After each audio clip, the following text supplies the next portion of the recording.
किसान भाइयों नमस्कार, मैं पुनीत सिसोदिया। किसान भाइयों आज की इस वीडियो में हम जानने वाले हैं कि जो किसान भाई मिर्च की खेती करते हैं, तो देखिए मिर्च की फसल में हमारे जो किसान भाई हैं एक समस्या बहुत ज़्यादा फेस करते हैं, फ्लावर ड्रॉपिंग, यानी कि असमय जो फूल झड़ने की समस्या है वो मिर्च की फसल में काफ़ी ज़्यादा देखी जाती है। तो आज की इस वीडियो में हम यही जानने वाले हैं कि जो मिर्च की फसल में फ्लावर ड्रॉपिंग होती है वो किन किन कारणों से होती है। देखिए इसके पीछे का कोई एक कारण नहीं होता है, इसके पीछे के अनेक कारण होते हैं।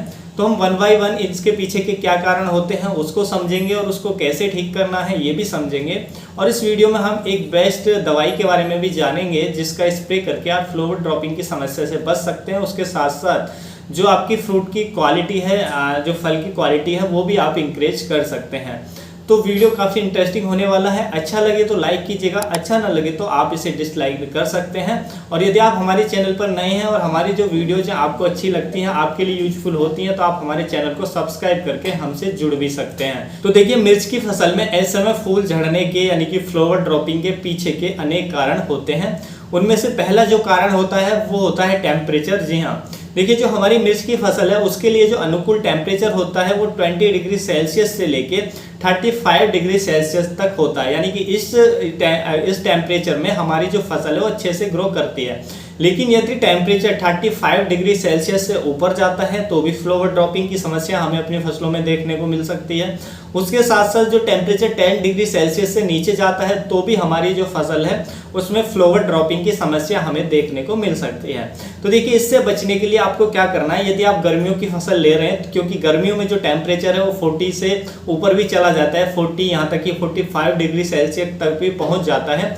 तो ऐसी कंडीशन में आपको क्या करना है कि हमेशा सॉइल में एक तो मॉइस्चर को मेंटेन रखना है और दूसरा सॉइल में आपको जो ऑर्गेनिक मल्च है उसको जरूर डालना चाहिए। ऑर्गेनिक मल्चिंग आपको जरूर करनी चाहिए जिससे जो सॉइल का टेम्परेचर है वो ज़्यादा इंक्रीज नहीं होता है जो हाई टेम्परेचर में यानी कि गर्मियों के दिनों में, और तो जिससे जो हमारी जो फसल है उसमें उतनी ज़्यादा समस्या हमें देखने को नहीं मिलती है। उसी तरीके से यदि आप सर्दियों में लगाते हैं तो टेम्परेचर यदि 10 डिग्री सेल्सियस से नीचे जा रहा है तो उस समय भी आपको मल्चिंग जरूर करनी चाहिए जिससे जो टेम्परेचर है सॉइल का वो मेंटेन हो सके और जो मॉइस्चर है वो आपको मेंटेन रखना चाहिए। तो इस तरीके से आप कुछ हद तक इसको बचा सकते हैं, फ्लावर ड्रॉपिंग की जो समस्या है उसको कम कर सकते हैं। अब चलते हैं पॉइंट नंबर 2 की तरफ। देखिए इसके पीछे का जो दूसरा कारण होता है वो होता है लो पॉलिनेशन। जी हाँ, यदि हमारी मिर्च की फसल में फ्लावरिंग स्टेज है और उसमें जो पॉलिनेशन की प्रक्रिया है फूल के अंदर यानी कि परागण की जो प्रक्रिया है वो प्रॉपर तरीके से नहीं हो पाती है, तो फूल से जो फल बनने की प्रक्रिया है वो पूरी नहीं हो पाती है, जिससे जो हमारे जो फूल होते हैं वो गिर जाते हैं असमय। तो देखिए इससे बचने के लिए आपको क्या करना है, जब भी आपकी फसल फ्लावरिंग स्टेज में हो तो उस समय जो कीटनाशक है, हमारे जहरीले जो कीटनाशक है उनके उपयोग से आप बचें, उनका उपयोग ना करें। यदि हमें उपयोग करना ही पड़ रहा है, मान लीजिए किसी इंसेक्ट का अटैक है, तो ऐसे कीटनाशकों का उपयोग करें जो हमारे मधुमक्खियों के लिए हानिकारक ना हो।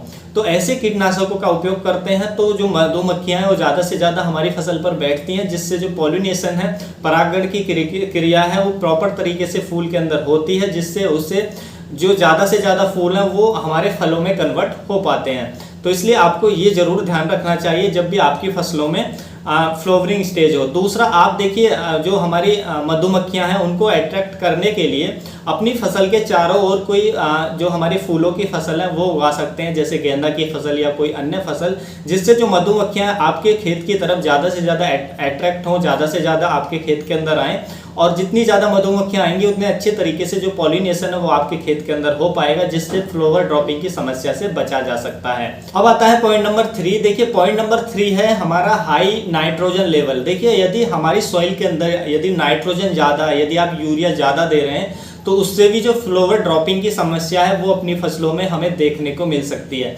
इसलिए जब भी आपकी मिर्च की फसल में फूल आ रहे हों उस समय नाइट्रोजन की कम मात्रा दें, यानी कि बैलेंस मात्रा में उपयोग करें, जरूरत से ज़्यादा उपयोग ना करें। यदि जरूरत से ज़्यादा आप नाइट्रोजन देते हैं तो उससे फ्लावर ड्रॉपिंग की समस्या आपको अपनी फसलों में देखने को मिल सकती है।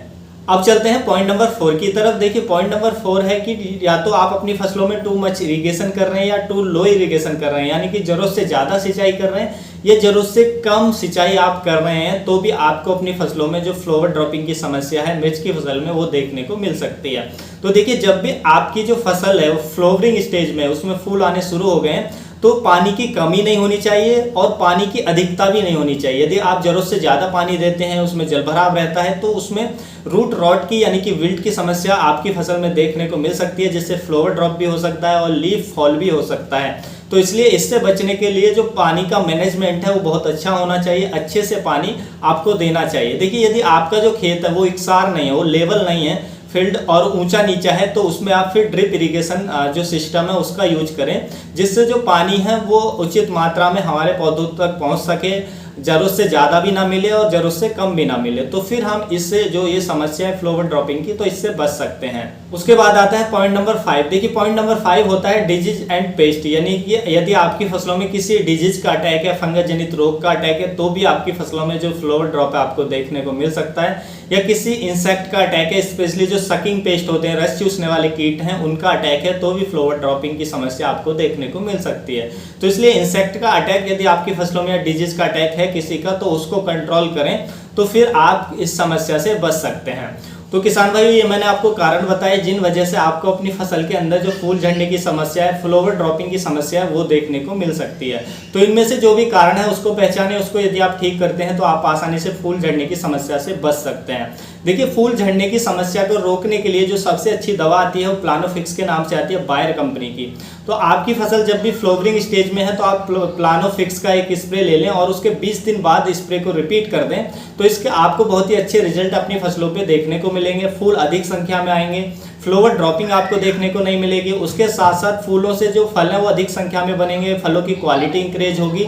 तो आप इस तरीके से जो प्लानोफिक्स का स्प्रे करके भी जो फूलों की झड़ने की समस्या है उससे बच सकते हैं। देखिए, इसकी जो डोज हमें रखनी होती है वो 7 ml प्रति 15 लीटर पंप में मिलाकर इसका स्प्रे करना होता है।